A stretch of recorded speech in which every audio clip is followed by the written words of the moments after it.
సుమన్ టీవీలో మీ business promotions కోసం ఈ కింది నెంబర్ను సంప్రదించగలరు.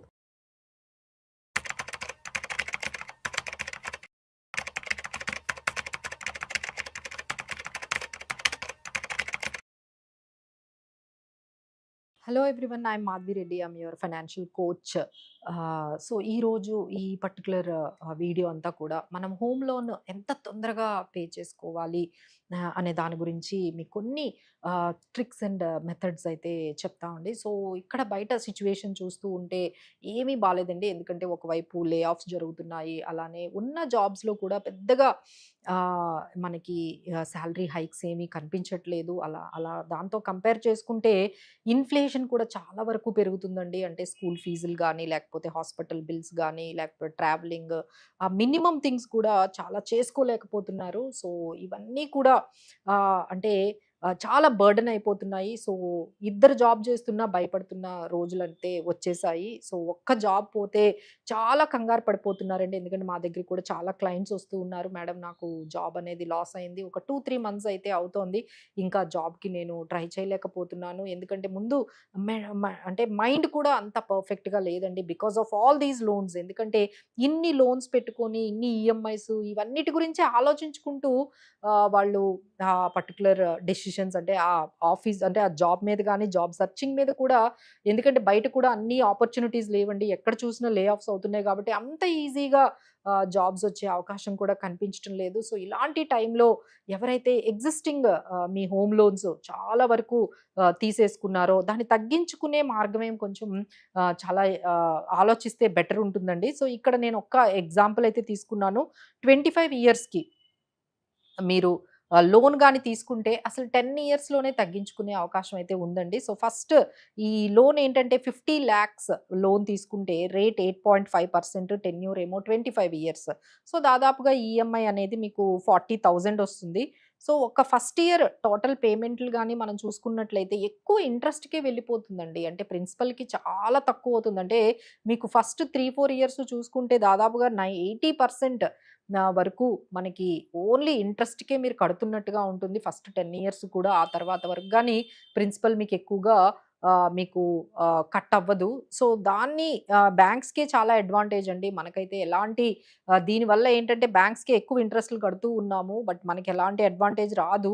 So, what we can do is method 1 ఏంటంటే చాలా సింపుల్ అండి. ఫస్ట్ మెథడ్ ఏంటంటే ఒక్క ఎక్స్‌ట్రా ఈఎంఐ పే చేయడానికి ట్రై చేయండి. అంటే ఇయర్‌లో మీకు ఎప్పుడు కుదిరితే అప్పుడు. అంటే మీకేదైనా బోనస్ వచ్చే ఒక మంత్ ఉండొచ్చు.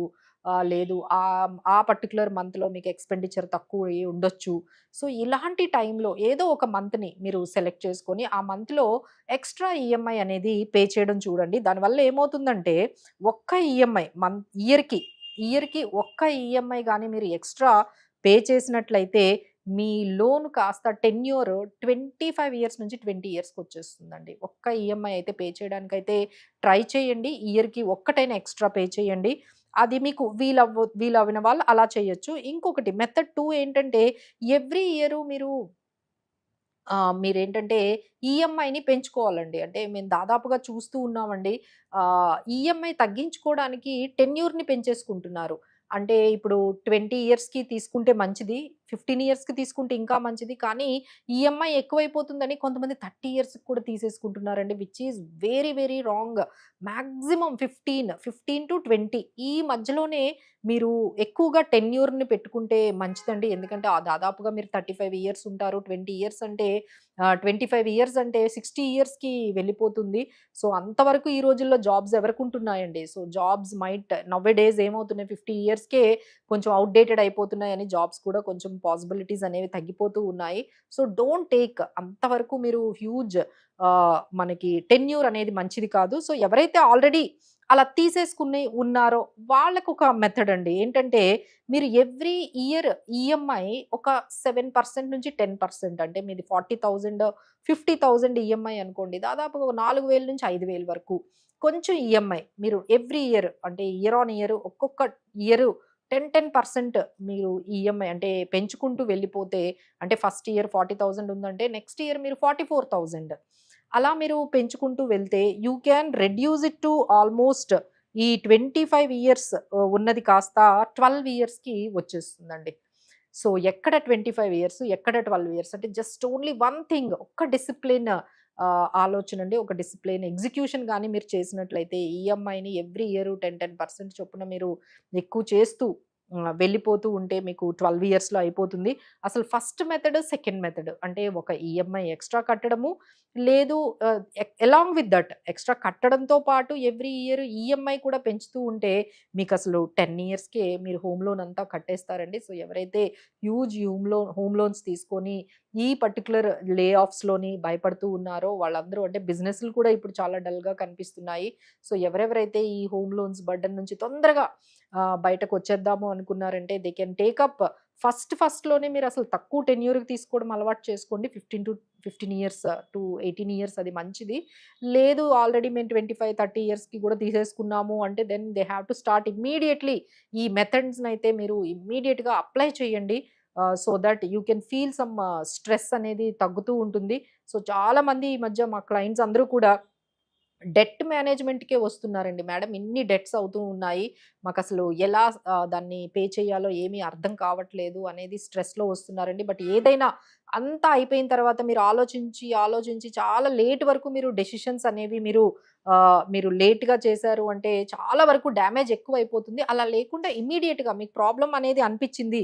ట్రాప్‌లోకి వెళ్ళిపోయారు, డెట్ ట్రాప్‌లోకి వెళ్ళిపోయారు అనిపించగానే మీరు వెంటనే మమ్మల్ని కొంచెం కన్సల్ట్ చేసినట్లయితే we can give you the right solutions. ఆ టైంలోనే మనము ఎంతవరకు ఆ డ్యామేజ్ కంట్రోల్ చేయగలమో అందులోనే చేయగలమండి. లేకపోతే ఈ రోజుల్లో లోన్ యాప్స్‌లోకి వెళ్ళిపోతున్నారు. సో, వాళ్ళ తర్వాత కొంతమంది మార్ట్‌గేజ్ లోన్స్‌లో వాళ్ళ అంటే మార్ట్‌గేజ్ లోన్స్ తీసేసుకుంటున్నారు. ఈఎంఐలు కట్టట్లేదు. సిబిల్ స్కోర్స్ అన్నీ నెగెటివ్ అయిపోతున్నాయి. సో, మొత్తం అంతా కూడా మెస్ చేసేసుకుంటున్నారండి. ఒక్కసారి సిబిల్ స్కోర్స్ అనేవి తగ్గిన తర్వాత ఇక లైఫ్ లాంగ్ అంతా కూడా మీకు ఎప్పుడూ నార్మల్ రేట్‌కి ఇంట్రెస్ట్‌లనేవి మీకు ఇంట్రెస్ట్ రేట్‌కి ఎలాంటి లోన్స్ రావు. దాన్ని కరెక్ట్ చేసుకోవడం కూడా చాలా కష్టమవుతుందండి. So, before getting into this CIBIL score effect అయ్యేంతగా మీరు వచ్చేసారు. డీఫాల్ట్స్ అనేవి ఎక్కువ అయిపోతున్నాయి అంటే మీరు తప్పకుండా మమ్మల్నయితే కన్సల్ట్ చేయొచ్చు. So, we are not meant for only ఇన్వెస్ట్‌మెంట్‌లు లేకపోతే వీటి పెట్టించడానికే కాదండి. ఇలాంటి డెట్స్‌ని కూడా మేనేజ్ చేసుకోవడం కూడా రావాలి. సో, ఏదైనా మీకు హెల్ప్ అంటే డెసిషన్స్ తీసుకోవడంలో కొంచెం ఆహ్, అంటే ధైర్యం సరిపోదండి. అంటే ఏదైనా ఒక చిన్న ప్లాట్ ఉంది. అది అమ్మేసి ఇది కట్టేసుకుంటే మంచిది అని వాళ్ళకి తెలుసు. బట్ ఏంటంటే అది కరెక్టా కాదా? ఆ డెసిషన్ అనేది కరెక్టా కాదా? అని తెలుసుకోవడంలోనే ఆ ఎగ్జిక్యూషన్‌లోనే వాళ్ళు 3, 4 ఇయర్స్ టైమ్ వేస్ట్ చేసేస్తూ ఉంటారండి. ఆ 3, 4 ఇయర్స్‌లో ఆ ప్లాట్ పెరిగేదేమో తెలియదు గానీ, అదేమి పెరగదు గానీ, బట్ వీళ్ళకి ఇంట్రెస్ట్ రేట్లు బయటకు తెచ్చేసుకున్నవి అవన్నీ కలిపి ఆ ప్రిన్సిపల్‌కి మించి లోన్స్ అనేవి పెరిగిపోతూ ఉన్నాయి. సో, డోంట్ డిలే అండి. మీకు ఇలాంటివి ఎటువంటి ఇష్యూస్ రిలేటెడ్ టు డెట్స్ గురించి ఎలాంటి ఇష్యూస్ ఉన్నా సరే ఇమ్మీడియేట్‌గా కన్సల్ట్ అవ్వండి. మీరు చేయాలనుకున్నది ఏదైనా ఉంటే అది కరెక్టా కాదా అని తెలుసుకోండి. సో, మనం బెస్ట్ స్ట్రాటజీతో గాని ప్లాన్ చేసుకున్నట్లయితే వి కెన్ క్లియర్ ద డెట్స్‌నయితే మనము ప్రాంప్ట్‌గా మనం కరెక్ట్ టైంకి కరెక్ట్ డెసిషన్ తీసుకున్నట్లయితే మనము ఆ డ్యామేజ్‌ని చాలా వరకు కంట్రోల్ చేయొచ్చండి. మీరు అలా ఆలోచించుకుంటూ నెక్స్ట్ ఇయర్ అనుకుంటూ ఉంటే లోన్‌లు దాని మీద ఇంట్రెస్ట్‌లు కూడా చాలా భారం అయిపోతూ ఉంటుంది. సో, ఎవ్రీథింగ్ పర్సనల్ ఫైనాన్సెసే కాదు. దానివల్ల మీ పర్సనల్ లైఫ్ కూడా ఇంపాక్ట్ అయిపోతూ ఉంటుంది. సో, ఇమ్మీడియేట్‌లీ రెస్పాండ్ అవ్వండి అండ్ ఆన్ టైమ్‌లో డెసిషన్ తీసుకోండి.